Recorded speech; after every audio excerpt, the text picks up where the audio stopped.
So I got my master's in education, taught for about 8 years throughout New York City. And I really liked the learning process, seeing someone figure out a way to grow or acquire information and to do well. And that was the one part of education I really liked. But at the same time, I didn't see myself being a traditional teacher my entire career. So I wanted to challenge myself and kind of think of a new path to take professionally. And I was weighing some options and the idea of sales came up a couple of times. So I started looking around for some sales positions and just one haphazardly came up in dental. I wasn't, specifically looking for dental, but sales was interesting to me. So I decided to let's try this. Let's try to do something completely new. And it was with a dental manufacturing company in Manhattan. And it was a complete change, right? From teaching the end of the year to literally the next week being a sales rep in the city and figuring out how to navigate that, learning dentistry, clinical dentistry, understanding product sales and understanding the cadence and all of that. But I relied on my teaching background and the skills I've acquired as a teacher to do fairly well in the role. And after just a couple of years, I was one of the top performing reps of the company. And then I started to actually train and mentor other reps in the company. And then kind of that click of I like helping people came back again. And I wanted to do sales training for them. But an opportunity came up at a group practice to where I transitioned again after a few years. And then I was on the DSO side and I helped a company grow through acquisitions. And the one thing that I always wanted to get back to was that education piece of helping other people and training and teaching others. So I came kind of full circle and created this executive coaching business. But it wasn't, intentional on dental. It just kind of happened. And it's such a great industry and I'm very, very fortunate to have landed here. That's amazing, Thomas. If you recap to like what we mentioned on the course recording that we had Sure. together, Yeah. you're very much focused on business side of dentistry and sales and, practice acquisitions. Now, what has your experience been working with dentists that usually have little to zero business experience and business knowledge? Yes. And you see that quite a bit, right? Where the dentist is a clinical expert and treatment wise and patient interaction wise is top of their game. But running an actual practice is a whole endeavor on itself. And this is something that's common throughout dentistry and other healthcare. All right, everyone. Welcome to another episode of DentMed. Masood, we are on a roll, man. We just did one last night. We're doing one tonight. We're doing one tomorrow night. What's going on, man? Been a year and a half, Doc. It's been a year and a half of us doing this podcast. Wow. Oh, wow. I can't believe it. It's been crazy, but I'm excited. We keep getting to meet people in the dental industry. We made so many connections. And one of those people that I am excited to talk to is Mr. Thomas. I will not try to say your last name because I'm sure I'll butcher it somewhere along the way. Everybody has that apprehension. Everybody has that. But when you see it, and I say it, it makes sense. It's pronounced Passalacqua. Passalacqua. Okay. Passalacqua. Passalacqua. All right. I love it. Well, I'm gonna do my best and just stay with me. Mr. Thomas is better. All good. All good. All right. For everyone that's listening, Mr. Thomas, thank you so much for coming on. I really appreciate it. Mr. Thomas is an executive coach and a leadership developer who has guided countless professionals and organizations towards a higher performance. With a strong background in sales, training, education, and business development, Thomas brings unique ability to blend the strategy with people and focus on growth. His coaching style empowers leaders to think clearly, communicate effectively, and drive a meaningful result. Mr. Thomas, we are excited to have you, man. Thank you so much. Of course, Milad. Masood, thank you. It's great to be here with you guys. Absolutely. I really, really appreciate it. Well, Mr. Thomas, before we get it started, Masood always likes to ask these questions. So I'm going to ask it this time because I want to punch him to it. But let's see. Well, I just want to know what really brought you to dentistry. What was your path to get to dentistry? Because that is the part that I'm always fascinated to understand. What made you say dentistry is what I want to do? This is the industry that I love. What was your path to get to the moment? What was that turning point for you to start getting into dental industry? Sure. So years ago, I've been in dental probably 9 years, maybe a little longer now. I started my career as a teacher years ago. Way back when I was younger, I always found myself helping other people. And that inspired me to become a teacher. So I got my master's in education, taught for about 8 years throughout New York City. And I really liked the learning process, seeing someone figure out a way to grow or acquire information and to do well. And that was the one part of education I really liked. But at the same time, I didn't see myself being a traditional teacher my entire career. So I wanted to challenge myself and kind of think of a new path to take professionally. And I was weighing some options, and the idea of sales came up a couple of times. So I started looking around for some sales positions, and just one haphazardly came up in dental. I wasn't, specifically looking for dental, but sales was interesting to me. So I decided to let's try this. Let's try to do something completely new. And it was with a dental manufacturing company in Manhattan. And it was a complete change, right? From teaching the end of the year to literally the next week being a sales rep in the city and figuring out how to navigate that, learning dentistry, clinical dentistry, understanding product sales and understanding the cadence and all of that. But I relied on my teaching background and the skills I've acquired as a teacher to do fairly well in the role. And after just a couple of years, I was one of the top performing reps of the company. And then I started to actually train and mentor other reps in the company. And then kind of that click of I like helping people came back again. And I wanted to do sales training for them. But an opportunity came up at a group practice to where I transitioned again after a few years. And then I was on the DSO side. And I helped the company grow through acquisitions. And the one thing that I always wanted to get back to was that education piece of helping other people and training and teaching others. So I came kind of full circle and created this executive coaching business. But it wasn't, intentional on dental. It just kind of happened. And it's such a great industry, and I'm very, very fortunate to have landed here. That's amazing, Thomas. If you recap to like what we mentioned on the course recording that we had Sure. together, Yeah.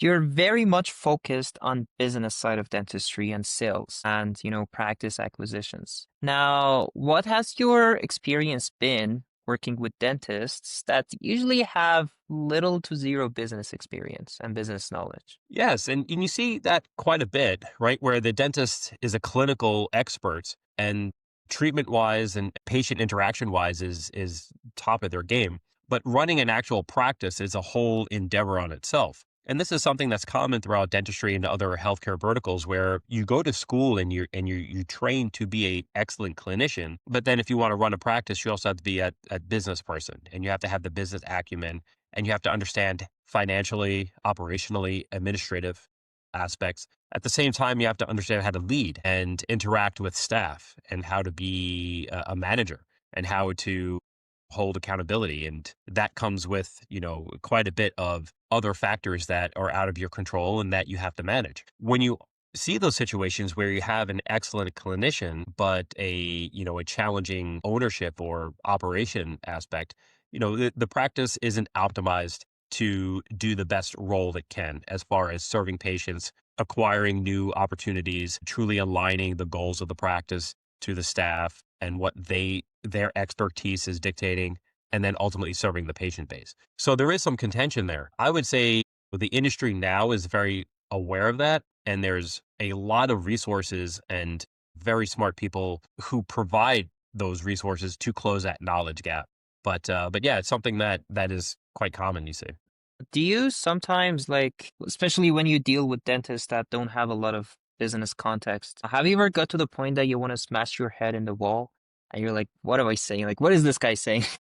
Myself or or do you Yourself. hear the And I'm dentist sure say the that? dentist, both. You have to identify what is the struggle, right? So is it that someone is not willing to step fully into that role as a leader and is more headstrong of not acquiring the skills and experience needed to lead their team or to lead the practice or to learn the acumen that they need to learn? Or is it just there's the desire and the intention, but there's the lack of access or information or wherewithal? So I would say before you even get to that frustrating moment, it's identifying, okay, what's the challenge? What's preventing the practice to hit maximum potential? And is it, again, the doctor not being willing to step into that role, or there's a resource issue? So then you can kind of dictate what are the obstacles to overcome. Is it more of a resource where you have to kind of just gather that information and then apply it? Or is it more personal development and really solidifying what's your purpose and role for the practice and being a leader of a practice. Going back, answering the question of why did you open up a practice to begin with? So I would start there. Yeah, no, that's amazing. And when you are talking to them, like, in terms of business, I've seen some people that, as you mentioned, like they are very good at clinical work because they've seen extensive training on it. But when it comes to like business side, they are kind of like in the kindergarten level and they don't know much about it. And they start making many bad decisions, especially like that becomes even worse when they are, running their own practice. So what, like, how do you find the education path for them? Like as you start educating them? Exposing resources to them, right? So, like I mentioned before, there's a lot of resources and people in the industry that focus just on this, on practice management, leadership development for practice owners, and that focus on the business side of things. You can outsource a lot of that stuff, but you can also bring someone in to work on that. Some of the things that I myself work on is more of the emotional and kind of self-development part of being a leader. It's generally with someone who wants to progress, wants to improve, wants to step into that role, but there's a couple of things that are preventing them. And at least in my experience, where I spend most of my time is helping someone get over the self-doubt or those like limiting beliefs that are in front of them. And that's something that I experienced myself and that I think not just dentists, but other industry people experience as well. We kind of default to, oh, this is the way it is. I can't do this or I don't have that. And you kind of make these proclamations that might not be that true. It's just your perception and how you're viewing the challenge that you're in. So I work on a lot of professionals getting over those self-inflicted barriers that they put in front of them. And Thomas, there's one controversial concept that, I hear from many people.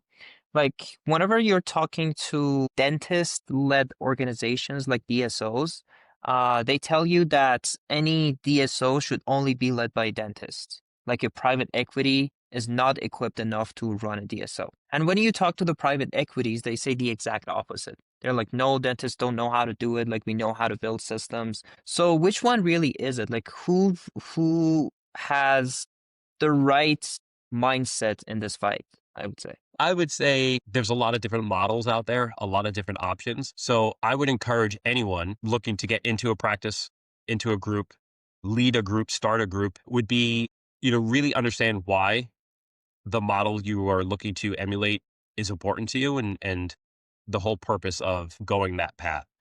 I think there's a lot of different ways groups present themselves. So it's really learning the options out there and aligning yourself with the model that works best for you, your patients, your philosophy, your clinical approach, and also your personal and professional kind of lifestyles. And if you were to choose, like, if you had two options in front of you, right? A private equity that has started a DSO and they are expanding, or a dentist with minimal business knowledge that started a DSO and is trying to expand now. Which one would you, well, it doesn't make sense to say which one would you work for. Definitely it's going to be the dentist that doesn't have the business knowledge. But which one do you think is going to end up more successful down the line? It's hard to say. No, I mean, I think the answer to this question would really answer it. Like, should a dentist necessarily be like the leader of a top DSO, or could it also be a private equity that is good at building systems and running a business? I think there's enough evidence that both models work to some degree. Again, I would say, why would you choose one over the other? Like what's your ultimate vision and goal that you want to manifest, and see which option best supports your values and best supports you as a clinician and a professional. So it's hard to, I don't know if anyone can really say, one Yeah. is, it's not as black and white as it seems. No, I think what Masood is really getting at, because we have had, I think we had a lot of conversation even on this podcast with the dentists that are CEOs of organization, and we have had this conversation, and the conversation always comes down. I mean, I am a big advocate that I believe for the dentists to run the organization because they're going to have some understanding of the clinical side of things. So I believe that is much better for an organization to have that dentist as their CEO so they can really understand the chair side of things. Because I think when you're not a dentist and you're running these big DSOs, it's hard for you to really be able to relate to that dentist that is running the chair, right? Because you're not really able to clinically understand where their headspace is at, what's going on. So those are the type of thing that we discuss a lot about, like, hey, that's the benefit of having the DSOs run by dentists, because at least when you go back, you're able to relate to the dentist and really understand where they're at, because it's hard for someone that is not a dentist and want to relate to that dentist. It's hard for you to do that. At least for me as a dentist, when I'm talking to somebody that is a CEO of a company and is not a dentist, I'm like, what are we like? Yeah, we can talk about the patient experience, but we can't talk about clinical stuff that you may need help with, or you may want to have somebody that understands that part. But again, that comes down to the system. Now, the one thing I wanted to ask, Mr. Thomas, I know that you mentioned as part of one of the things that you do in this space, you help acquire practices for the DSOs. The one thing that I wanted to ask is, when you guys are going through that process, what are some of the things that are super important that you guys look for when you want to pick to make sure that that practice that you're going after is the right practice for that organization? I think most groups, when DSOs or even smaller groups or even private doctors that are looking to acquire another practice, it would be the stability, the quality of patient relationships, the community appeal, right? Like, how established is that practice in the relationships between the leaders, the clinical leaders, the staff, supportive staff, and the patient and the community, right? Because that's really what groups and buyers value, is that stability in efficiency, stability in patient flow, and stability in revenue. So I think it's not so much looking at the nuances within the practice, it's more of looking at it as a holistic entity of how healthy is this practice in the community that it's in, because that's going to give me stability. That's the doctors are invested, the staff are invested, the patients are invested. So that longevity, that enduring aspect of it really kind of stands out amongst other businesses that might be more transient. So I would say kind of start there, more of the personality of the practice and the longevity of the culture of that practice. Yeah, I love that. That's amazing. And Mr. Thomas, when you go about buying your first practice, right? There's something that Dr. Milad said, like we were discussing it. As soon as you walk into a new practice that you have acquired, you're going to lose at least 20% of your patients, right? So how can you adapt to the new culture that you mentioned that that practice has to make sure that number remains at its minimum? Who's adapting? The practice The leader? new doctor, the new owner. Try to influence everything you can. So you try to mitigate the loss of patients or the transition being difficult for all aspects, not just the patient base, but your staff and the clinical workflows. So you want to try to minimize all of that. So identifying what are the aspects that you can influence in a positive way. So what's the philosophy of the practice that you're looking to establish? Is it just stepping into a similar role and not really changing things, or are you trying to influence for the better? And then you have to look at all the aspects that you can influence. The relationship you have with your staff, the clinical philosophies, the leadership philosophies, all of those operational processes. How is it supporting the vision of where you want that practice to go? So if you're coming in as a leader, it's being as visionary and tangible as possible with that goal. So your supportive staff can embody those goals and then translate that to the patient base. And then hopefully if you are leading effectively, the risk of losing progress is minimized. And when you are looking to like acquire a new practice, there are a lot of numbers that you need to be looking for, right? You need to be looking like ideally you're looking for practices that have inefficiencies that you can walk in and then fix those inefficiencies so you'll end up making more. Like you turn a practice that's making like 500K a year to $1 million practice. This is a problem that we're having right now. So the reason I'm asking is I'm trying to find out if there's a way we can automate that process. Like for example, once you go on like the Henry Schein website or the different websites that there are, like DDS Match or the other ones, there are a lot of practices there. Like there are 500 to 1,000 different practices that they are selling. Is there a way that you can like automate this process of you trying to find the practices that match with exactly the kind of like inefficiencies that you're looking for? For example, one of those inefficiencies could be a practice that's not doing marketing, that's only like based on word of mouth. And then you know that once you walk in, you can start spending on marketing and then acquire a lot more new patients. So what ways do you use to pretty much find these practices for like the DSO that you work in, or like any kind of other dentists that you try to work with before? I would say each buyer, whether that's a group, a large DSO, or a private doctor, has some sense of what they already want. What type of practice is ideal for their own personal or professional philosophy? Again, it goes back to the goal. What are you trying to manifest? What are you trying to build? Quick question there. How do you define your philosophy? Like, for example, for a dentist that's trying to buy their first practice, how would they go about what is my philosophy and what are the practices that match this philosophy so I can go about automation? Well, what's your motivation to buy a practice? What's your motivation, doctor? To be my own boss. No, I'm kidding. I think like Masood mentioned, I think the one thing that I look at, for example, I look at it as like, hey, I want to be able to purchase a practice so that I can have more autonomy with the patient, so I can make kind of the accessibility of the patient to the health care that they need much easier for them. Because that's really one of the things that I see. Sometimes you want to do something nice for the patient, but then your hands are closed for what you want to do. You want to provide some services that, you want to cut some costs for the patient so that they can afford certain treatment, or you want to provide certain procedures that the practice doesn't want you to provide. So having the freedom from the clinical autonomy, and also being able to create the culture that you want to have or you want to be part of, and you want to create an environment that you want to be part of. I think those are the reasons that I personally, if I want to get into practice, those are the things I would look for and carry that philosophy essentially into the practice. So yeah, those would be my reason for sure. And I was just going to say, I think the monetary piece is also there as well. Like, you can't just say it's all cultural, right? I think that would also play a big Oh, role in absolutely. that Because philosophy. yeah, absolutely. Because as an associate, you're gonna get to a certain point that you're gonna be like, man, I maxed out at what I can do as an associate. Now I have to look into, hey, I need to like go down the partnership, or I need to open my own practice so that you can, create that. You can essentially create an opportunity for yourself to do better financially. So that's always the part of the conversation for sure. And also, some people want to stop practicing at some point. Like, Yep, they want to build their own business so they don't have to keep practicing all the practice. time.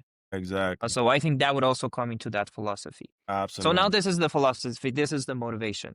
Now, what would be the next part? So then, and you would look at the practices that have the potential to fulfill that vision that you have. And it might be, okay, practices that have room to grow, or practices that have certain aspects that resonate with that philosophy. So, Milad, in this situation, if you want to be providing a culture that prioritizes patient care and options and affordability for patient care, what would be the aspects of a theoretical practice that you're looking at that will enable that type of culture for you and your staff? Well, like I said, the practices, like one of the practices we looked at is like, one, they don't really accept a lot of insurances, or if they do accept some insurances, they don't really work with they only work with like maybe Delta Dental, and they don't work with this insurance. So being able to open door to more insurances so that the patient have more access to care that they need, maybe in the area that they're in. So that's one of the things we looked at. Like, hey, like, can we go in and accept more insurances? Can we go in and maybe accept one or maybe once a week we do like HMO patients so that they can get the care that they need, not necessarily because of the money, but because you want to kind of give back. You want to be able to provide the access to those patients, because a lot of time, as you know, the HMO patients don't get there's a doctor within a 50-mile radius, maybe only one person accepts that insurance. So be able to do those kind of things, or even once a month, to be able to say, hey, like, we'll do this as part of what it is. But that's the type of thing that I'm saying, like, I want to be able to implement those into the practice so that you are able to give the access to the care that the patient needs, essentially. Because a lot of practices, they're like, well, why am I going to take a DHMO if they're only paying me $1.50 for a cleaning? But then what happens to those patients that don't have access to those care? So those are the things that I'm talking about, is like, hey, how can we provide the care to those patients? Yeah, we want to pay attention to the bottom line because we're running a business, but also we want to make sure that those patients getting the care they need. So yeah, Now, that sounds like how your priorities are being yeah, supported as yeah. you are looking at potential acquisitions. Hmm. Can this practice support that philosophy that I'm looking to bring forth? Yeah, absolutely. And I think that's kind of, yeah, that's completely makes sense from that perspective. Now, Mr. Thomas, this is a kind of like $1 million question that everybody's trying to answer. As you know, we discussed about, we are in year 2026, which I cannot believe, man. Somebody wake me up. But you know, it's the conversation has become, as the technology is moving forward. I mean, the AI has become a big thing in the past year in all the industry, but especially in ours. Where do you see the future for the dentists that are graduating? Do you think that the technology is going to help them understand the business of dentistry better? And do you see that those dentists are going to utilize that technology and essentially become a leader in the industry? What do you see the pattern of? Essentially, I'm sure you're in the marketplace and you're dealing with a lot of dentists. Do you see them utilizing the technology? Are they not utilizing the technology? And if they are, do you think that that shift will happen? Because the biggest thing that we complain is that dentists don't know how to run a business. So like, do you see the technology part of it helping them get to where they need to go? Yeah, great question. Dentistry is a really great industry because it's very innovative at a Mm-hmm. very decently fast rate, Mm-hmm. both on the clinical side and on operation and kind of financial side of things as well. Like just a couple of years ago, 3D printing wasn't even heard of, and now it's like a standard. Scanning has been established, widespread, and that was only in a handful of years. On the operation side of things, there's been great advancements, yes, with AI, but just on the insurance verification side, patient communication systems, phone systems, data.